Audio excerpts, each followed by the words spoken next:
I am Sangeeta Dhawla, helping you today to understand the concept impulse control disorders. Now, what exactly are impulse control disorders? Let us take a look at them. A group of girls go to a shop to buy nail polishes. When all the girls are interested in trying out different shades, there is one particular girl who is very keenly observing the person across the counter who is showing them these different shades. Now, why do you think she is interested in that man? And she is observing him. At the right time, when she noticed that he was busily engaged with other girls, she very quickly and deftly pocketed one nail color into her pocket and then acted as if everything was pretty normal. After coming out of the shop, she flaunts this nail polish to her friends and feels so happy with the kind of admiration and adulation they shower on her. Now, do you think this is right? Is her behavior appropriate? You think there is something different? She is behaving differently? Yes, this is a kind of disorder. This compulsion to steal away things is called kleptomania. Let us just make an attempt to understand what are impulse control disorders. Impulse control disorders are a group of impulsive behaviors which people exhibit and are identified as psychiatric disorders. Impulse control disorder can best be defined as a failure to resist a temptation, a need or a drive to steal a particular object or to perform an act that is harmful to the individual. Now, this impulsive act is harmful to the individual as well as to the people surrounding him. There is a state of heightened alertness when the person is going to engage in the activity. For instance, when he is stealing a particular thing across the counter, he is really tensed, but when the act is over, he is relieved of all his tension and a sense of gratification fills him. One thing that we may note here is that this impulsive behavior is purely impulsive and there is nothing that is planned in this.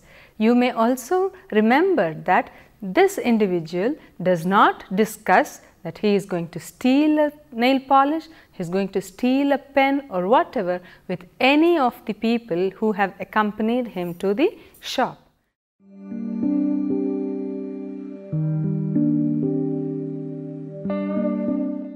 There are different types of impulse control disorders, and the first one that I am going to take you through is kleptomania. A person who suffers from kleptomania is termed as a kleptomaniac. Now, we will look into the various characteristics that these people exhibit. The person suffering from kleptomania fails repeatedly to resist the temptation to steal objects. How much ever he wants to stop himself from this behavior, he will not be able to do so successfully, because it is the impulse that drives him at that moment and makes him steal the object.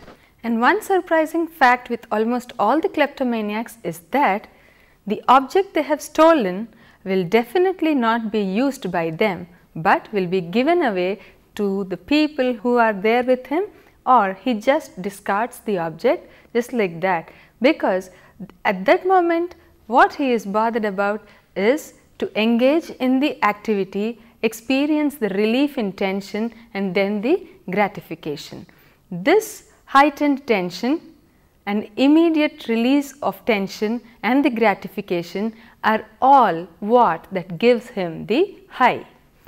How do you designate a person as a kleptomaniac? A person can be diagnosed as suffering from kleptomania if he is unsuccessful in resisting these repeated temptations. He experiences a great sense of relief before and after the stealing act. He feels really tensed before he is engaging in the activity, but once he is done with the act, he is thoroughly relieved of all the tension. You will find that the kleptomaniacs will not have a perfectly chalked out plan. Okay, I am going to go to this store, I am going to flick or steal this particular thing there or that specific thing. It is all that happens on the spur of the moment, and it is the impulse that drives these people to behave in the way they do. So, it is always as a surprise that when you come out of the shop or a place where you have been to with this person, to see that he has shoplifted so many things. But if it is just done for fun, it is fine, but if it is a disorder, it is really a matter of concern. Kleptomania may surface during childhood and it may continue till later stages in life. With proper intervention and treatment strategies, these people can be guided for a better living practice, and they can be taught how to overcome these particular impulses.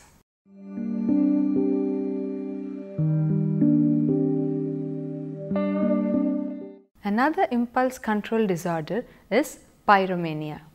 Pyromania can best be understood as a compulsive disorder with uncontrollable impulse to set fire without any ulterior motive. You can categorize a person as having this disorder if he has set fire like this in innumerable number of occasions.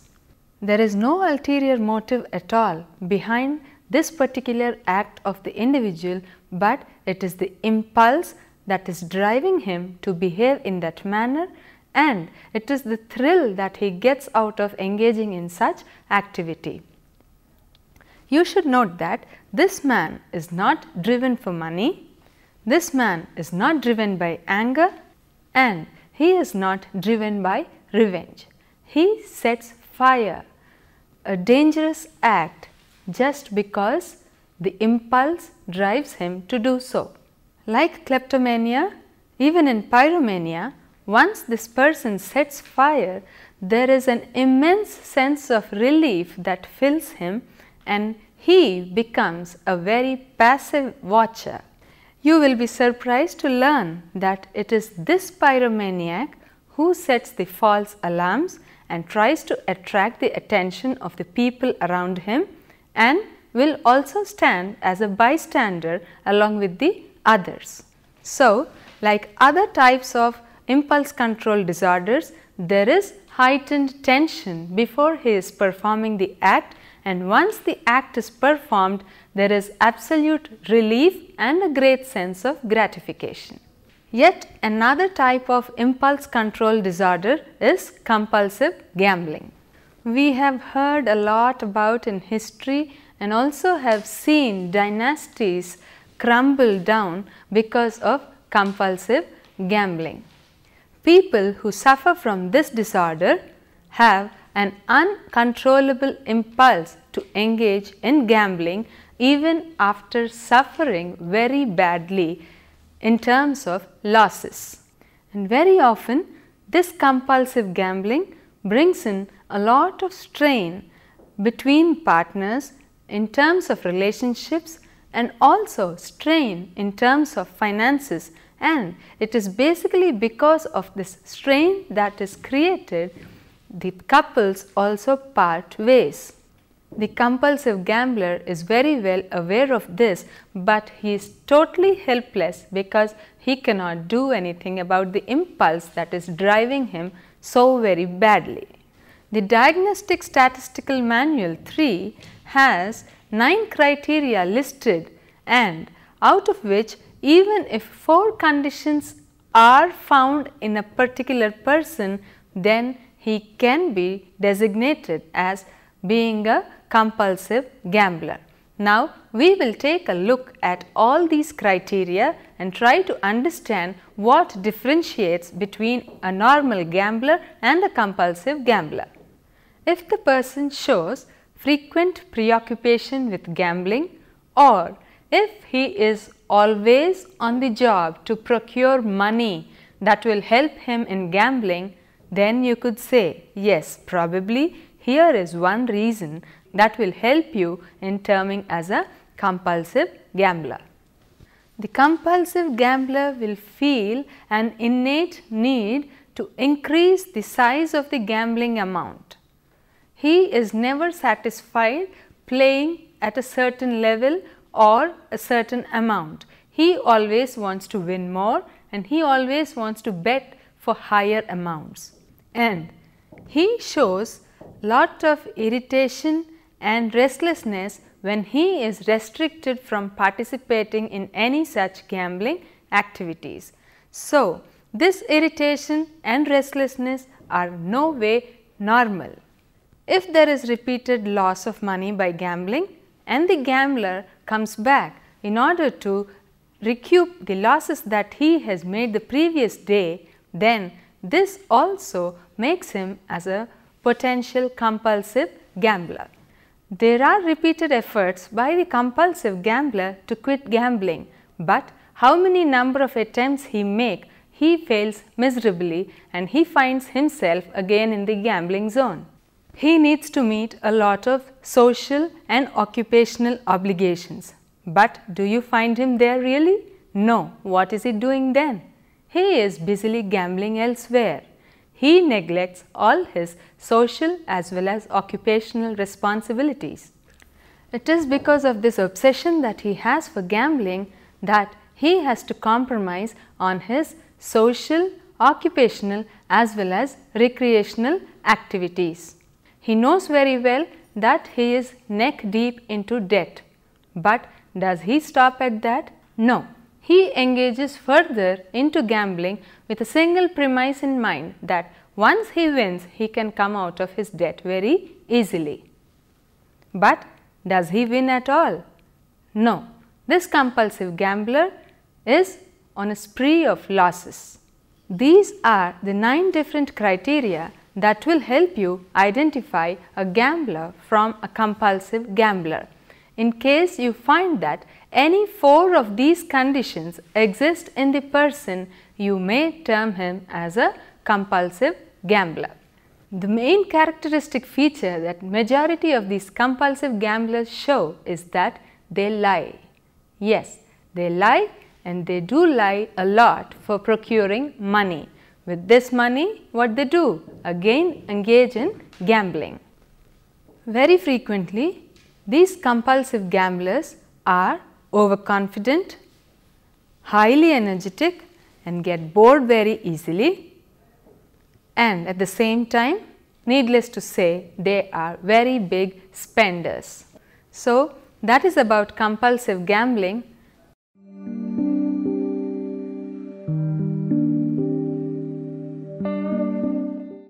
Now, we are going to another impulse control disorder. For a quick recap, we have seen what kleptomania is, we have seen what pyromania is, and we have seen and understood how a compulsive gambler could be identified. Now, we are going to look into what trichotillomania is. You have heard me right. Trichotillomania is an impulse control disorder which is characterized by the person's behavior, uncontrolled behavior to pluck or pull his hair.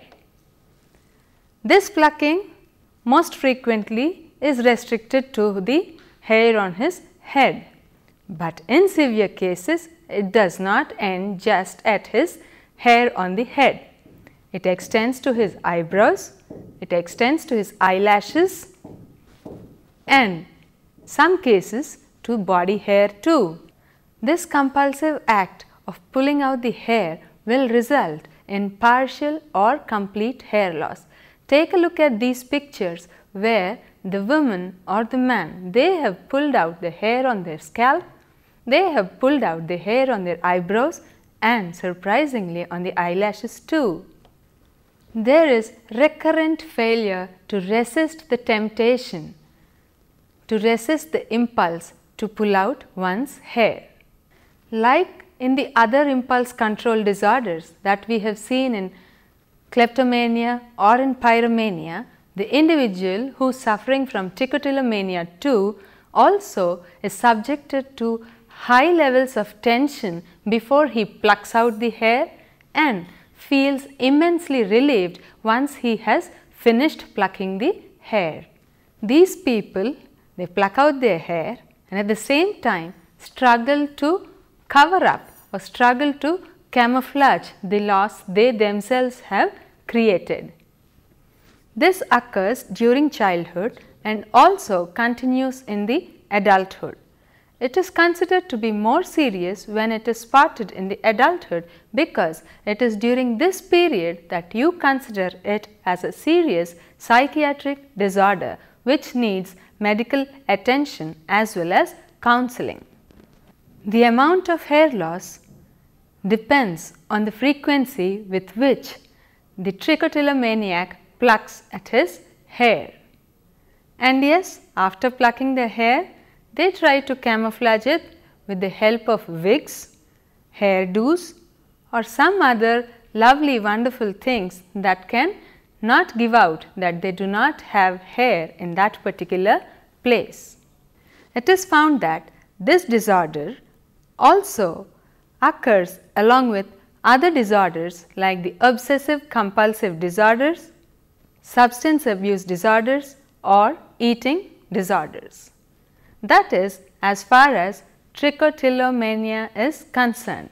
So far we have seen what kleptomania is, pyromania is, compulsive gambling is, trichotillomania is.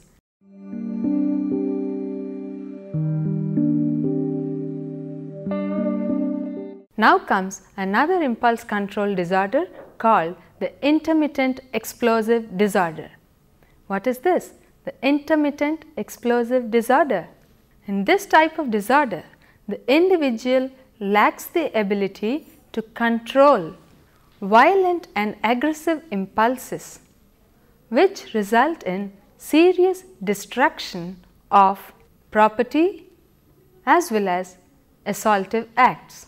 The violence that this individual shows is purely episodic and is not at all continuous. That is the main characteristic feature of this intermittent explosive disorders. As the name indicates, it shows in intermittently. He gets into these aggressive impulses only by reflex and he does not have any kind of control over his behavior. It is this awareness that the person has over his inability to have a control over his behavior makes him feel absolutely distressed and helpless. In some cases, the intermittent explosive condition is accompanied by some physiological reactions that take place within the body. The individual might experience palpitations, heightened blood pressure or a tingling sensation in the stomach. A few others report as having a very bad mood, they suddenly feel exhausted or they feel they are sapped out of energy totally. So, regardless of whether it is kleptomania, pyromania, compulsive gambling, trichotillomania or intermittent explosive disorder, all these are a matter of great concern which need immediate attention as well as treatment. The treatment will help the individual overcome his distress, anxiety and many other related problems.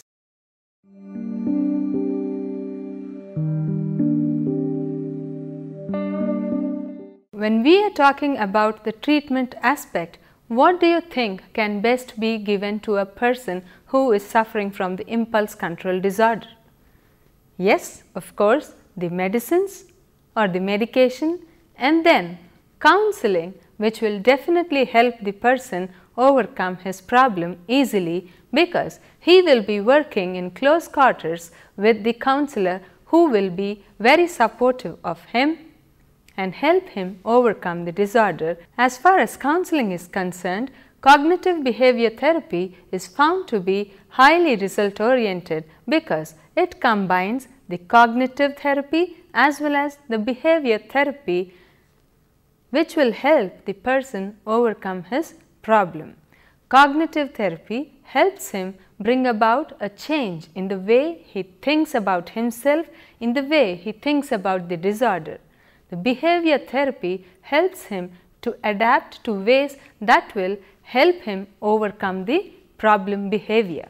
Treatment is carried out in different steps. First, a detailed assessment is conducted, and then relevant education is provided to the person suffering from the disorder.